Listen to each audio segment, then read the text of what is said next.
கத்துக்கிட்ட மொத்த வித்து இறக்குறேன்னு சொல்லிட்டு ஒருத்தர் வந்துட்டு இருக்காரு. எல்லாம் ரெடி தானே? நான் என்ன பண்றேன்னு மட்டும் பாருங்க. இன்னைக்கான மூவி அப்டேட்ஸ் டே 32. ஸோ இன்னைக்கான முதல் அப்டேட் அப்படின்னு பார்த்தீங்கன்னா, கருப்பு படத்தோட கிளைமேக்ஸ் எத்தனை பேர் பார்த்துருப்பீங்கன்னு நினைக்கிற நேரத்துக்கு கருப்பு படத்தோட கிளைமேக்ஸு எனக்கெல்லாம் பார்த்துட்டு லிட்டரலி சொல்லணும், சாமி கூப்பிட்டுருந்தேன் உட்காந்து நான் படத்தை பார்த்துட்டு. அந்தளவுக்கு அந்த கிளைமேக்ஸோட இம்பேக்ட் அவ்வளோ சூப்பராக இருந்துச்சு. அதாவது அந்த கிளைமேக்ஸ் இருக்கு இல்லையா, அந்த கிளைமேக்ஸோடைய ஃபைனல் கால் வந்துட்டு படத்தோட ஃபைனல் எடிட்லாம் முடிஞ்சதுக்கப்புறம், அதாவது படத்தோட கட்டுக்கிட்டு எல்லாம் பண்ணி முடிச்சு ஒரு 5 மாதம் கழிச்சதுக்கப்புறம் தான் ஒரு ஏடி வந்துட்டு ஒரு ஐடியாவில் சொல்லியிருக்காரு, இந்த மாதிரி நம்ம கருப்பசாமி மாதிரி ஆடுற மாதிரி இந்த காந்தார மாதிரியான சீன் நம்ம வைக்கலான்னு சொல்லிட்டு. அதுக்கப்புறம் யோசிச்சு அந்த சீனே எடுத்துருக்காங்களாமா.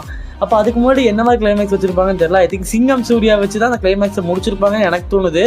பட் அந்த கருப்பசாமியை வச்ச அந்த ஒரு இன்க்ளூஷன் இருக்குல்ல, ஹேட்ஸ் ஆஃப்னு தான் சொல்லி ஆகணும். ரெண்டாவது, ஒடிசி படத்தோடைய டூரேஷன். ஸோ ஒடிசி படத்தோட டூரேஷன் வந்துட்டு 2 hours 52 minutes ஆமாம். கொஞ்சம் பெரிய படம் தான், கொஞ்சம் இழுக்காமல் ஸ்டோரி சொல்லிட்டா பரவாயில்ல. ஏற்கனவே ஓப்பன்ஹைமர் மேலே கொஞ்சம் அக்யூசேஷன்ஸ் இருந்துச்சு, இருந்தாலும் கிறிஸ்டோபர் நோலன் படம் அப்படிங்கிறதுனால எல்லோரும் பாஸ் ஆன் பண்ணிட்டு போயிட்டாங்க. ஆனால் இந்த படத்துக்கும் அந்த ஒரு டூரேஷன் ஒரு மிகப்பெரிய ட்ராபேக்காக இருக்குமா அப்படின்னு சொல்லிட்டு பார்க்கலாம். என்னதான் இருந்தாலும் தலைவன் நோலனோட படம் கண்டிப்பாக சம்பவம் பண்ணதான் போகுது. எப்படிப்பட்ட சம்பவம்னு சொல்லிட்டு வெயிட் பண்ணி பார்க்கலாம். மூணாவது, சேயோன் படத்தின் மேலே சனா வந்துட்டு ஒரு மிகப்பெரிய ஸ்டேட்மெண்ட் விட்டுருக்காரு. என்னென்னா, இது வரைக்கும் கற்றுக்கிட்ட மொத்த வித்தையும் வந்துட்டு இறக்க போகிறேன். ஸோ இதனால் இது வந்துட்டு என்னோட ஒரு பர்சனல் மூவி மாதிரி, என்னோட பர்சனல் ஸ்டேட்மெண்ட் மாதிரி, இந்த படத்தை நான் விடவே மாட்டேன் அப்படிங்கிற மாதிரி மஜாவான ஒரு ஸ்டேட்மெண்ட் ஒன்று சனா வந்துட்டு விட்டுருக்காரு.